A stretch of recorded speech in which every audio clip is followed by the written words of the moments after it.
Hi everybody, I'm Bree the Plant Lady, checking in with the very first July weekly garden tour. June passed in a flash, just like it always does, and we are drier than ever. Though we're extremely hot, I don't think we're actually breaking heat records, but we have not been this dry since 2008. I built this garden in 2011, so this is the first time the garden's actually ever kind of gone through this level of water stress. And actually got a notification from the water company yesterday asking if I had a water leak. And it was because I was running the sprinklers for 10 hours straight. So you can see I've got a patch of green right here, and that's because I've been strategically moving some sprinklers here in the front gardens to try and keep some of the perennials and the big trees well saturated. We also we made some progress on the wave because I had summer camp here on Friday, and they planted all the sweet potatoes, and I wanted to give the sweet potatoes half a chance to get settled. And I'm really pleased to see that a lot of those cosmos that I seeded 2 weeks ago when I cleared the wave out are all germinating, and that's because I've been running water. So let me turn this camera around, give you an up close view. Well, I'll start out here at the road, and you can see the grass has gone dormant because this is not getting watered. The cherry trees are dropping leaves pretty rapidly. And, you know, everything out here in this far corner is pretty well dried up. Even the pycnanthemum is barely holding on. I don't think it'll die. I think it is just going to go dormant. Same thing with this Phlox paniculata bright eyes. You know, this is what it looks like when it doesn't get any irrigation at all. And I made the decision last week that I wasn't irrigating the far reaches of the garden.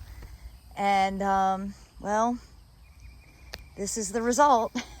It doesn't make you feel inspired, I can say that, but yeah, obviously I haven't watered out here, but you'll see phlox that has been getting watered and looks significantly better. Realistically, what I'll probably do when I get back from Europe, we'll mow all this down. That way, I don't know. Honestly, I don't even know if that'll help, but visually it'll look better than having big stands of plants that are dried up and dying. You know, I have been watering this section, the inner part, so I'd like to preserve at least some of these plants. I mean, with any luck, this isn't going to last forever, and I'm not going to lose all these mature trees, but yeah, I don't think I've ever seen a viburnum look this bad. This is viburnum Kanoi, a hybrid, really great plant. Yeah, it's an unfortunate experience to go through drought, particularly when you live in a climate that isn't usually droughty. You know, I don't mean to sound insensitive, but like people who live in California, you're used to this. You have plants that are adapted for long periods of dryness. In North Carolina, we don't. And so, you know, it's also like we don't stay in droughts, and then we get like extreme weather events where we get tons and tons of rain and stuff. So it's just a little harder to manage, you know, when you're having climate extremes, and that's the bottom line. It's climate extremes, and there's nothing comfortable about it. But the areas that have been getting watered are looking pretty cheerful, especially compared to what they did look like. You know, those cosmos were really quite sad when I was clearing the bed. But you can see the students got sweet potato tubers planted all throughout. And we've got good germination. There's cosmos, and that's probably a zinnia. I know I sowed cleome. I don't see any cleome coming up yet, but it'll be kind of exciting if we can keep this going. Although, again, kind of set expectations that this might not come to fruition because we just might not be able to keep it watered well enough. And, you know, that's just kind of what the summer of 2024 is looking like. I've actually never seen eucomis look this bad. And obviously out here at the end of the driveway, they're not getting watered. And they're flowering. They're really wilty. over here in the shade, they look a bit better. And I did run a sprinkler here for a few hours a couple days ago. Because, you know, we've got these live oaks that I, you know, want to make sure stay alive. These eucomas do look better, but they're definitely droopier and less vigorous as what they would look like if we were actually getting rain. It is amazing, this Nephafia, which is also South African native, as is eucomis, is in bloom, looking quite nice. Nephafia really is a great plant, very drought tolerant. I took your advice and dealt with the caterpillars that were decimating my Baptisia, so I just treated those with BT, and for now they are good. And I've already got Calicarpa starting to flower because it's like freaking out, and it's like, oh, I need to set seed in case I die. That's the plant's natural reaction to extreme weather events like this. But running the sprinkler here definitely made a difference, because a few days ago all of this was just wilted and crusty. So nothing beats water falling from the sky though. Well, this big bed is looking great because it's been getting watered.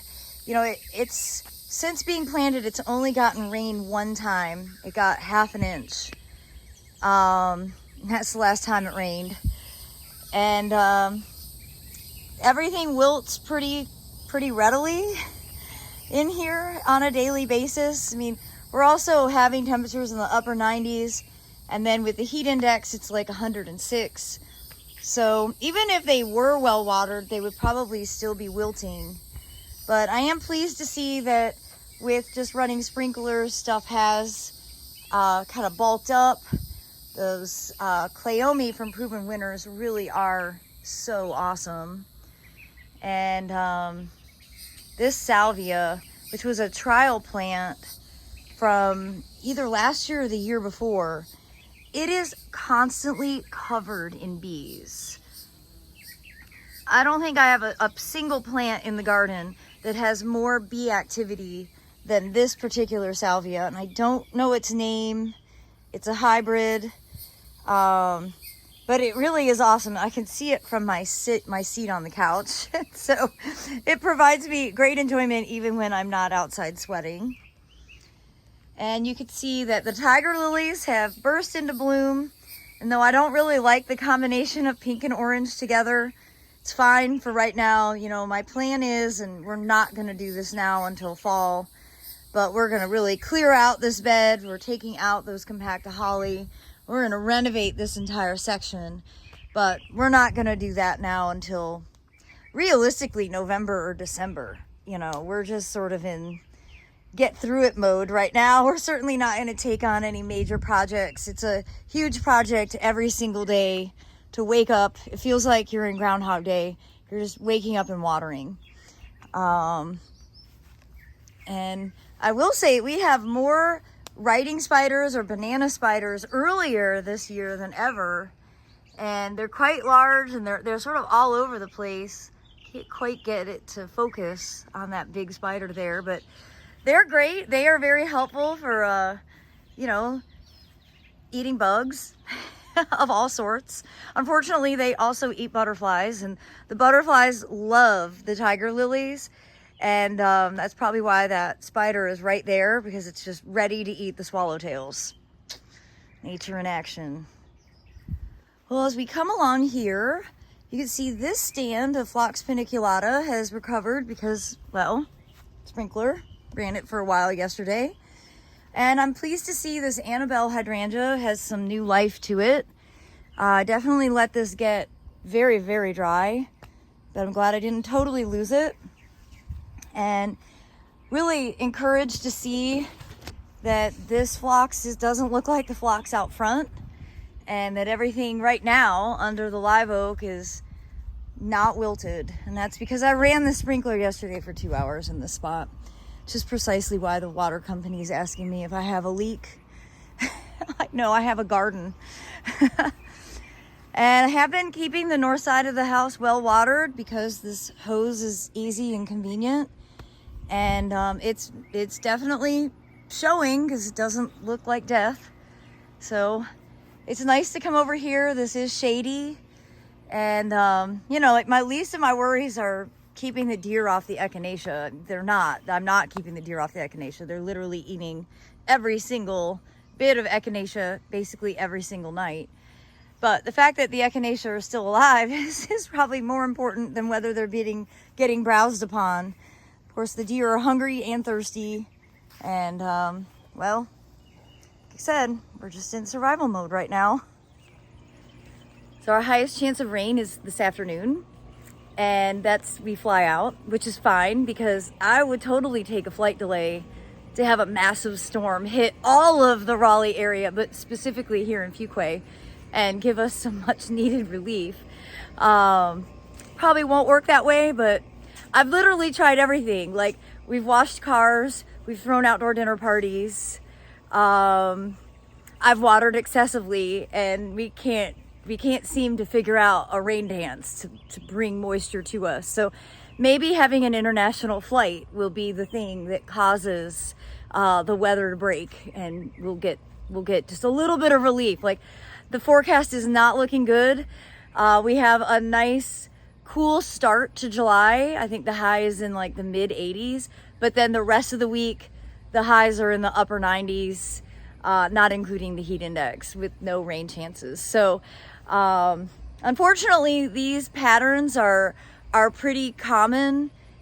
Oh Lord, I got into the lily pollen, and it stains your skin. Of course I did. So I can wake up in Europe tomorrow looking like a gardener. So I did want to show you the border here. Again, it's been watered, so it looks a lot better. I've had some questions recently about lilacs, and unfortunately, I don't know where you can find these lilacs, but I am really relieved that my Excel has sort of bounced back from the dead. A year ago at this time, I really didn't think that I was gonna have any of it left, and thankfully it's re-sprouted, and it's one of my all-time favorite plants because it reminds me of my childhood in Michigan. We don't do real well with lilacs here in the southeast, but there are a few hybrid species, specifically hyacinthiflora, Syringa hyacinthiflora, that has heat tolerance but also has the fragrance that you're accustomed to. So a lot of our southern lilacs don't really smell very good, but wanted to give you an update on that. It is still alive and going. I don't really quite have the right propagation facility here, but maybe next spring I'll coordinate with a grower who has a better prop house, and we could get some of this into production. It'd be great if somebody would start growing these, just because there is a demand, maybe not a commercial demand, but for individuals, home gardeners, having some heat tolerant lilacs really is a nice thing. And just want to show you here, 4 hydrangeas. They're getting watered on a regular basis and they look terrible, but they're not dead. Some of the ones out back look much, much worse. You know, we've worked really hard. We've gotten everything cleaned up. We are completely planted for the summer season. We have no more planting to do. Like I said, it's just maintenance at this point. You can really see the drought damage on that clematis, which, you know, isn't planted in really the right spot. And though I don't want it to die, I guess if it did die, it wouldn't be the end of the world, because I could probably make something that looks less messy there. But I've got to shout out again to Mangave. It's the only one that overwintered successfully. I think it's Man of Steel, but I'm not 100%. My gracious. It really is the best plant in the entire garden. And it's the only plant that hasn't wilted. So there you have it. North Carolina drought, plant more mangaves. Well, everybody, I hope part 1 of this kind of sad, droughty first day of July garden tour will make you feel less bad about your gardens. And I do look forward to sharing another update with you, showcasing everything that's growing out back. As always, thanks so much for watching, and happy gardening.